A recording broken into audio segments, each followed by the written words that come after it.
It was my senior thesis project in college. I was looking at the existence of women producers in the area of hip hop. And I started finding these incredible women, and I was so perplexed by the fact that so few people knew who they were.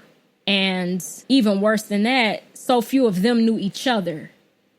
And that really became the nexus of the gender amplified mission statement, which was to make sure these women know each other, right? To connect them as potential allies for one another, to help build community around women in production, because I think women have so much to offer. And through Gender Amplified, I've met so many women, some who are older than me, who are mentors for me, and others who I'm mentoring, right, who are younger than me, who are looking up to me.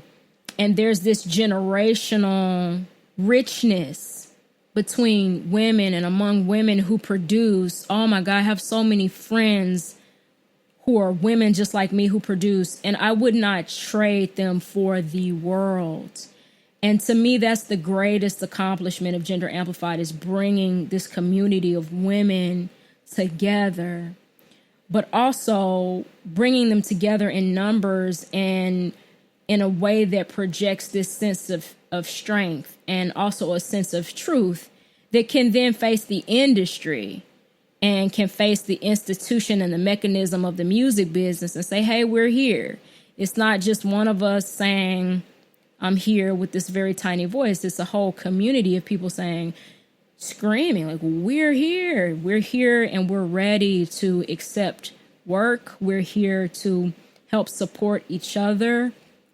We're here to help cultivate and mold some of the young female talent that's out there. So many young ladies want female energy in the studio. They don't want to be around a whole bunch of sweaty dudes when they're making music and they're 16 and 15 years old. You know, they want to be around, right. They want to be around some women. And I've had so many women come to me and say, oh my God, when I walked into the studio and I saw you sitting here, I just felt so much more at ease.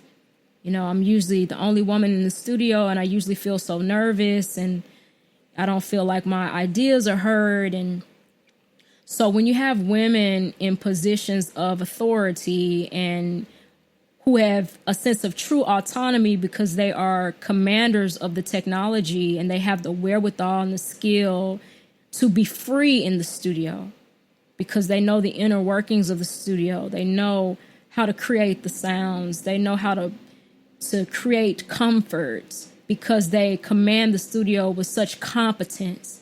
When you see that, when young women see that, when young guys see that, it's all inspiring.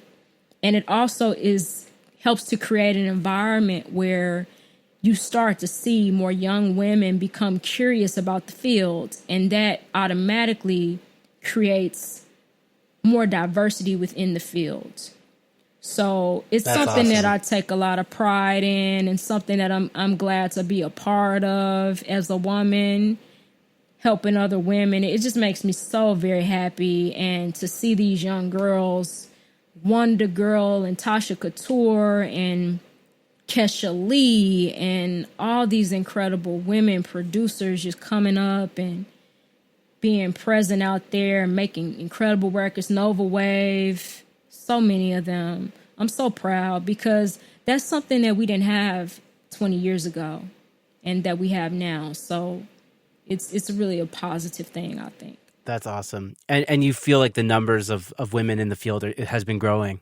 I think there's more interest, but I do believe that the industry is still quite closed off because we have to see the interest be matched by doors that are being opened, systematically opened to more women. And I think there's more doors open than there were, say, 5 or 6 years ago. But there's still something's happening somewhere where even though there's more interest and there's more doors being open, you're still seeing the same results as far as the charts. Like the numbers still look like when you look at credits, I still see a lot of female producers being credited as composers. I still see a lot of female producers not being credited at all. I still see a lot of female producers getting their records yanked off of albums. I still see it's still a lot of at the business level. Man. Like at the business level, I still see a lot of stuff happening that gives me pause, but I'm still hopeful and very optimistic. And I think the efforts that independent organizations have made and the industry is attempting to make are having some sort of impact, positive impact. Wow. Let's hope so. Let's hope it keeps opening up.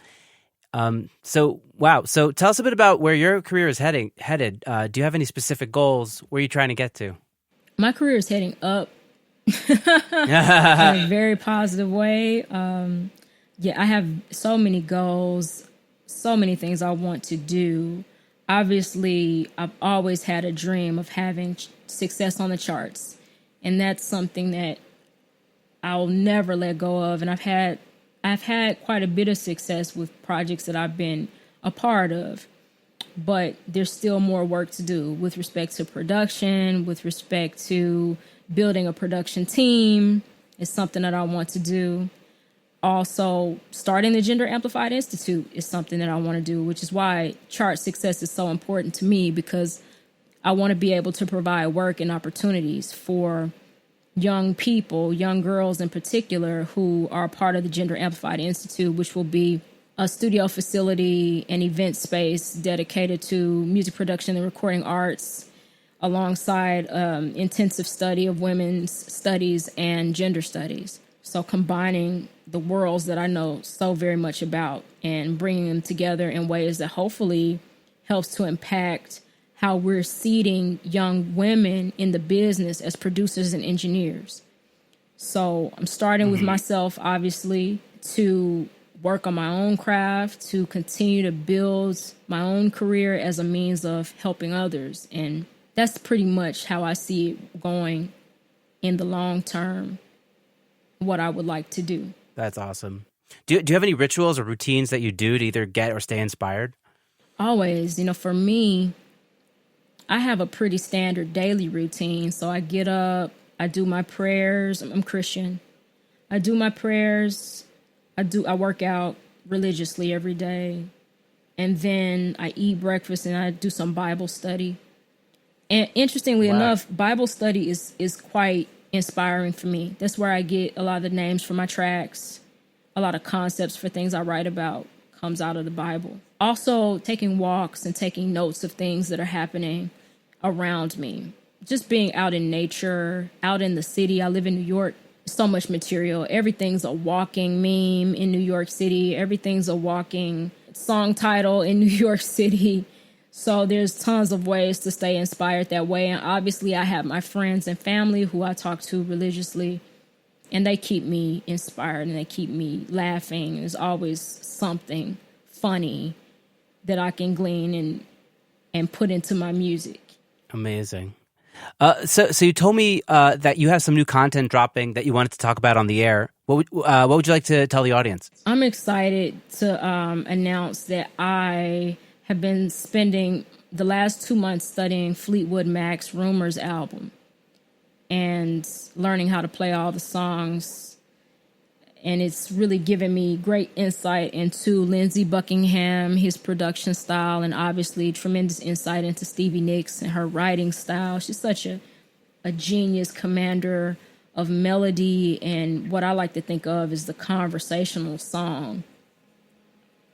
And so I'm going to drop a handful of videos on YouTube that show me playing and talking about these songs. And I'm very excited about that. So that's going to be some content that'll live on YouTube pretty soon. All right, amazing. So you'll have to send me those links so that I could pop them in the show notes and people can go and find them there. So, obviously, you've been on this road for quite some time, but I'm assuming that a lot of the audience listening to this podcast are maybe at the beginning of their journeys. What's one thing that you would recommend someone either do or don't do at the very beginning of their career? What to do or don't do? I won't say what to not do. I will say that it's very critical to find value for yourself and a sense of self-love and self-acceptance. I think that's really important in this particular business, particular industry.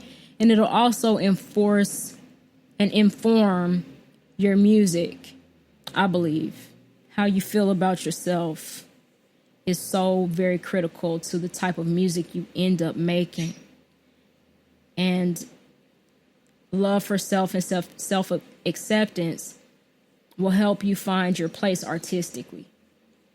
So that's what I would say to focus on and to do. Wow, I love that. Yeah, I feel like so many times artists are just trying to be someone else, and there's the stuff they create isn't really them, and it's not good. And like only when you truly know and accept who you are is when you could really make the music that is you, and that is like a true artistic expression and stands the test of time. That's right. You got it right on the nose. You got it. So how can the audience find out a bit more about you on the internet, etc.? Well, I have a website, so it's eboniesmith.com, EBONIESMITH.com. Obviously, you can get to all the additional links that way. So there's Instagram, Twitter, there's SoundCloud, there's Facebook, all that stuff. You can get through to those other sites through my website. Amazing.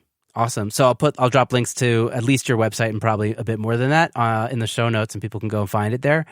And Ebonie, this has been such a pleasure to talk with you. Thank you so much for sharing your story and all the things you've been a part of. It's been eye-opening and inspiring. Great. Thank you so much. Thank you for having me. For sure. It's a pleasure. Okay. All right. Take care and stay safe out there. Thank you. You too.